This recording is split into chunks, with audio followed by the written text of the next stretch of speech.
At first glance, it looks like an ordinary buffalo standing alone in the middle of a vast grassland.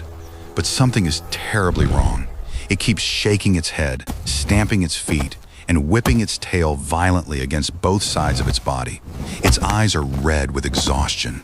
Its breathing is heavy, and every muscle is tense, as if it is suffering from an invisible pain. Then the camera moves closer. The dark spots covering its skin begin to move. They are not pieces of dried mud. They are not grass seeds. They are hundreds of blood-filled ticks, clinging to almost every part of the buffalo's body.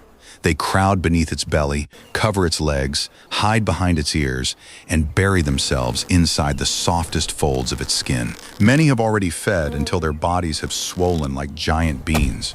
Others are still crawling through its hair, searching for a new place to drive their sharp mouthparts into the flesh. But that is not the most frightening part. Hidden beneath the buffalo's muddy coat are countless tiny larvae and clusters of eggs. If they survive, a new generation of parasites will soon emerge, ready to continue this horrifying invasion. The buffalo has become a living feast for bloodsuckers, and if it cannot escape them, it will continue to weaken, until it may no longer have enough strength to search for food or protect itself. The itching grows more intense by the second. Suddenly, the buffalo charges toward a raised mound of hard earth. It leans to one side, presses its belly and flank against the rough surface, and begins to rub with all its strength. Once, twice, then again and again. Dust erupts around its body. Sharp stones scrape across its skin, leaving painful red marks behind. A few ticks are crushed or knocked loose, but most remain firmly attached, gripping the buffalo like living hooks. The harder it rubs, the more damaged its skin becomes. But whenever it stops, the unbearable itching immediately returns. With no other option, the buffalo continues dragging its enormous body across the mound. Its movements become faster, rougher, and increasingly desperate. Still, the ticks refuse to let go. The buffalo suddenly rises and rushes toward a nearby tree. It presses its side against the coarse bark and rubs so violently that the entire trunk begins to shake. Pieces of dry bark break away. The branches tremble overhead. Dust coats the buffalo's body. Yet the ticks hidden deep inside the folds of skin continue feeding undisturbed. Some even cling more firmly near the fresh scratches that now cover its body. Pain and itching blend into one unbearable torment. The massive animal appears to be losing control. It throws its head from side to side, drives its horns into the tree, and repeatedly slams its hooves against the ground. Each impact sends a deep thud across the silent grassland, but strength cannot save it. A buffalo can face a predator with its powerful horns. It can use its tremendous weight to defend itself against animals far larger than these parasites. But against hundreds of tiny bloodsuckers attached to its skin, it is almost completely helpless. Then something worrying happens. The buffalo's front legs begin to tremble. It drops to its knees, falls onto its side, and rolls violently across the dry ground. Its forelegs kick through the air while its enormous horns scrape dangerously close to the earth. From a distance, it might look like an animal enjoying a dust bath. But this is not relaxation. This is a desperate struggle. The buffalo rolls from side to side, slamming its heavy body against the ground. Thick clouds of dust rise around it, covering its eyes and entering its nostrils. It coughs and snorts, but it refuses to stop. Finally, after several exhausting attempts, the buffalo lies completely still. Has it run out of strength? For several long seconds, nothing moves.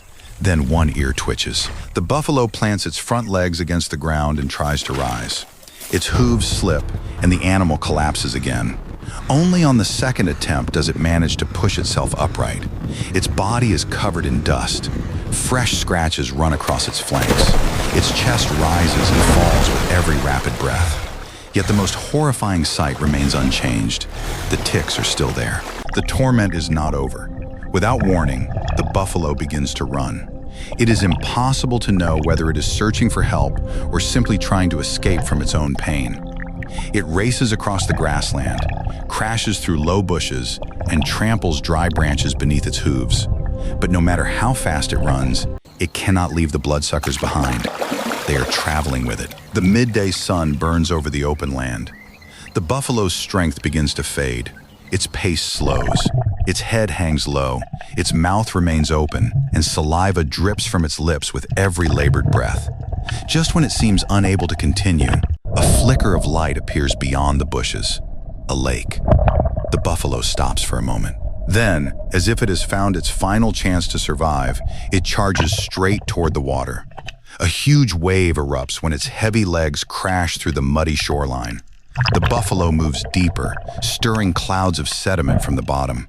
The water rises over its hooves, its knees, and its belly, until almost the entire body is submerged. Cool water surrounds its burning skin. The buffalo becomes still. It slowly lowers its body and closes its eyes. The painful scratches begin to cool, while dried mud softens and falls away. Its breathing gradually slows. For a moment, it seems the nightmare is finally ending, but it is not. As the water washes away the mud, the full scale of the infestation becomes even clearer. Hundreds of swollen ticks remain deeply attached to the buffalo's skin. They do not simply release their grip when submerged. The lake may reduce the pain, but it cannot remove the parasites. The buffalo has found temporary relief. It has not yet found freedom. Then, beneath the cloudy water, a small shadow appears. A second fish follows as one of the buffalo's legs. A second fish follows, then a third. The buffalo's arrival has disturbed the muddy bottom, exposing insects, larvae, and other tiny creatures. Attracted by the possibility of an easy meal, fish begin arriving from different parts of the lake. Before long, dozens of them surround the buffalo's legs. They pick at softened mud, dead skin, and small organisms caught in its hair. A few bolder fish swim higher, exploring the underside of the buffalo's belly. The buffalo immediately flinches. It lifts one leg and stamps down hard against the lake bed.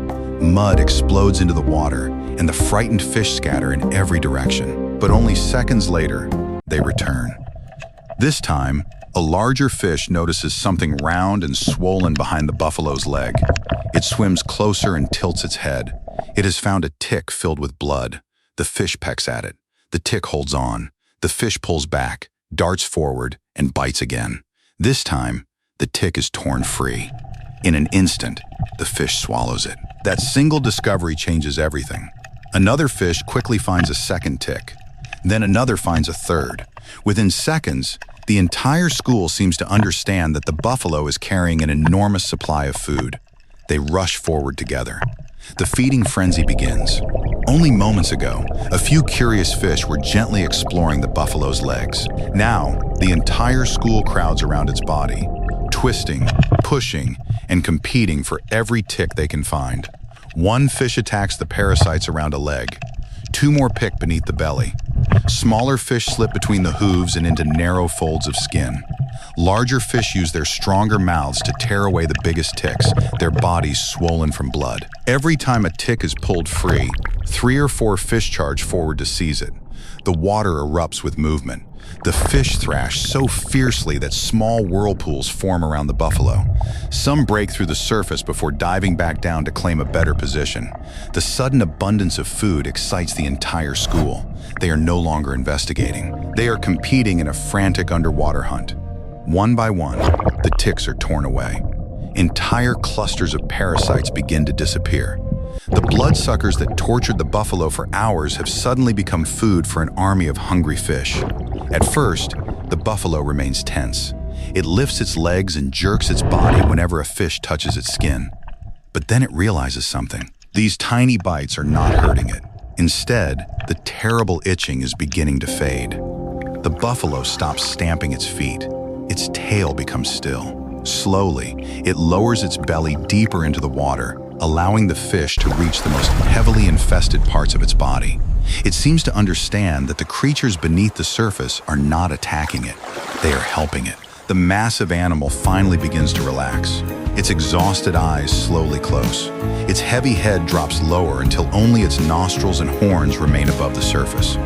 Around it, the fish are still fighting over their unexpected feast. Yet the buffalo now appears completely peaceful, as though it is receiving the strangest and most effective massage of its life. But the job is not finished.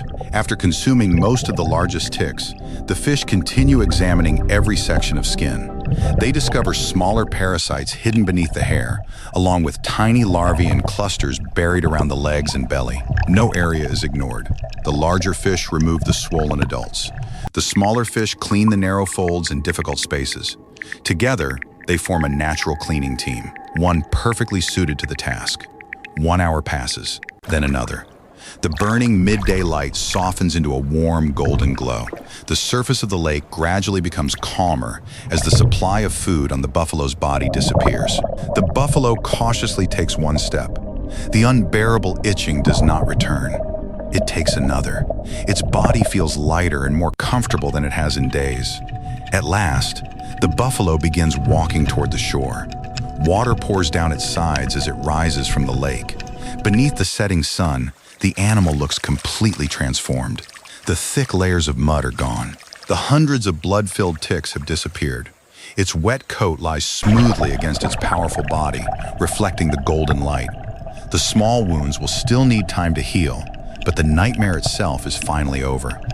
The buffalo stands on the shore and turns its head toward the lake. The fish have already scattered, returning to their ordinary lives as though nothing remarkable has happened. But for the buffalo, this encounter was nothing short of a miracle. It had tried to fight the parasites with all its strength. It rubbed itself against hard earth. It crashed into trees. It rolled violently across the ground. It ran until it almost collapsed. Yet in the end, it was not the buffalo's size, strength, or horns that saved it. Its rescuers were the small creatures waiting beneath the surface of the lake. In nature, even the strongest animals can become helpless. And sometimes, the greatest help comes from the smallest and most unexpected of allies. The buffalo suddenly shakes its enormous body. Thousands of water droplets explode into the air, glittering in the final light of day. No more pain, no more unbearable itching, no more bloodsuckers clinging to its skin. Clean, refreshed, and restored, the buffalo calmly walks back toward the open grassland. Behind it, the surface of the lake becomes still once more. No one would ever imagine that only a few hours earlier, this peaceful place had witnessed a wild and extraordinary rescue, one that only nature could create.